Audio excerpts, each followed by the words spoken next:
Another drive along. Mid-July, where I live in central New York, and this thing is real close to my face, so hands-free. I wanted to relay a small event. It's not really a story, it's an event. Happened years ago. My mom ran a nursing home for, since I was 14. She's run a nursing home, and her calling in life. And she took very, very, very, very good care of her people. Didn't charge much, wasn't out really to make money. She saw a need for it. And she had a great reputation. Ran a Christian home. That is, she read the Bible to the residents Sundays and, said grace at the dinner table. And that sort of thing. Well, one of our residents was in the hospital terminally, most likely, it looked. And as things go in life, she wound up alone. Outlived everybody. I guess even her children. That can happen. Be careful what you wish for. So my mom wanted me to go visit her at the hospital, though I didn't know her very well. But, my mom called on me to help out quite a bit and said somebody needs to go visit her. And I said, all right, I'll go see her. And I drove out to the hospital, which is actually the same town I'm headed to right now, not to the hospital, fortunately, but to the store to buy some grease for my motorcycle chain and whatever. Trying to get that back on the road. So, back to the story. I drove out to the hospital and went up there. She's like on the third floor. And she was in a room that had a partition with somebody else she was sharing a room with.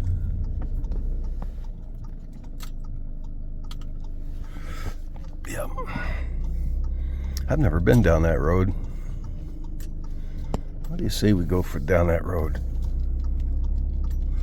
Now I am looking both ways. This thing doesn't turn when I turn my head. Beautiful out here though, isn't it?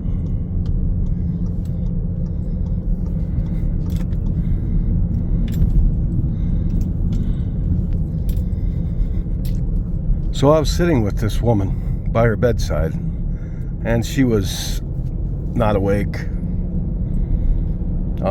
really unable to speak, terminal. So in the room there was a man, I say a young man now, I don't know, that's to say he sounded like he was in his 30s. I didn't really see him. But a priest came in to talk to him, to pray with him. And I could hear everything that was said. And I wasn't eavesdropping. I'm in the room sitting with this woman. And so she wouldn't be alone, which was good. I'm going back.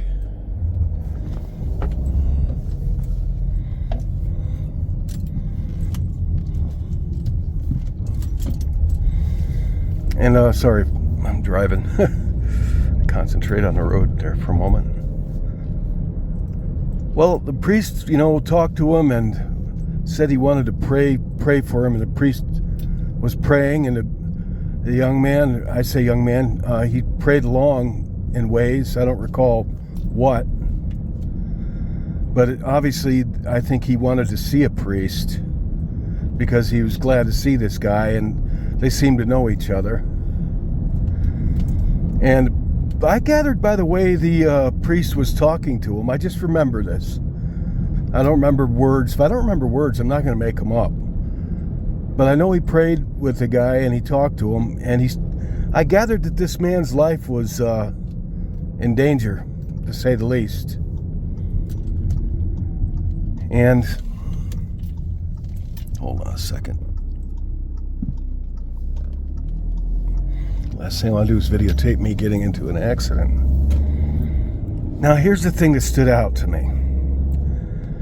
The upbeat nature of this man that the priest came to talk to and pray with. He kept saying, no, Father. He said, today's going to be a great day. He says, I just know it. He sounded so upbeat. And the priest sounded very downcast and concerned, kind of mournful. And he said, no, Father, today is going to be a great day. It's going to be a great day for me. I do remember those words. And he meant it. He wasn't just, he meant it. He said, today is going to be a great day for me. And something about that really struck me, because listening to the priest who compassionately was praying for him and trying to comfort him, but this guy was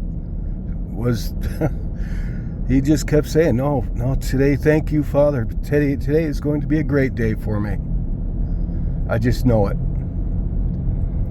And that's it. I don't know, that just stuck with me, one of those little spots in time that forgotten to the world, but it stayed with me. And that was probably 20 years ago, around there, somewhere around 20 years ago. And that's all. I don't know what was going on with this guy, but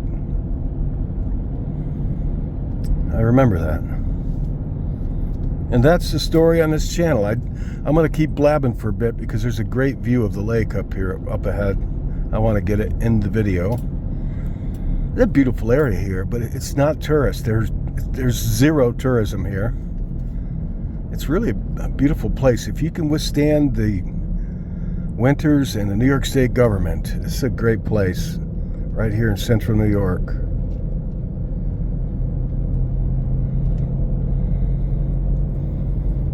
I can handle the government, though.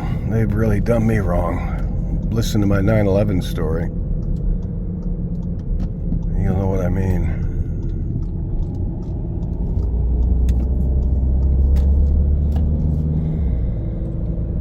The winters never used to bother me at all, the winters, other than heating bills. But it's just lonely.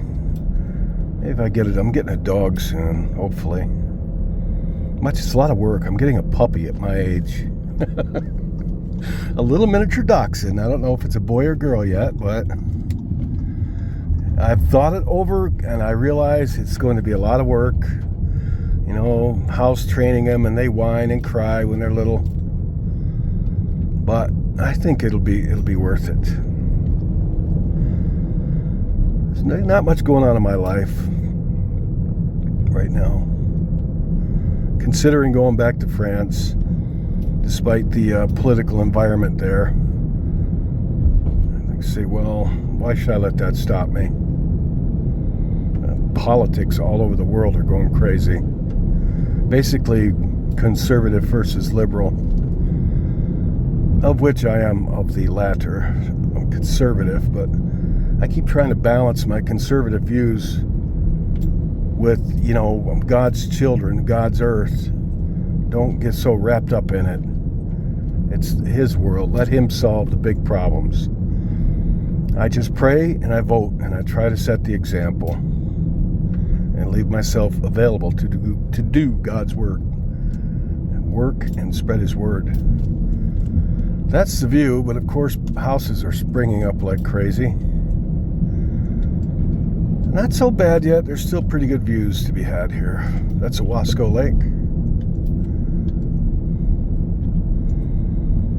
Well, I thought I would share that story because the optimism, the Christian optimism, specifically Christian optimism,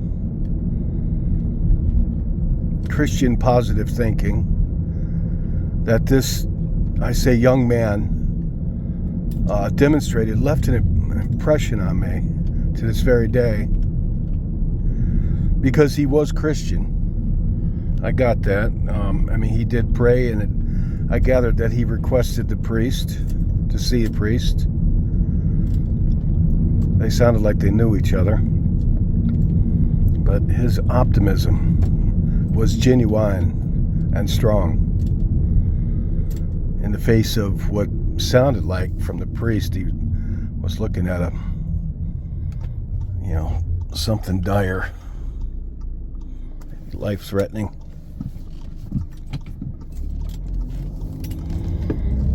All right. I think if you would have heard him, you'd know what I meant. No, Father, thank you. Today's going to be a great day for me. I know it. I'm fine. Today's going to be a great day. I'm fine. I don't remember much of the dialogue, but I do remember him saying, thank you, Father, but today's going to be a great day for me. And he meant it.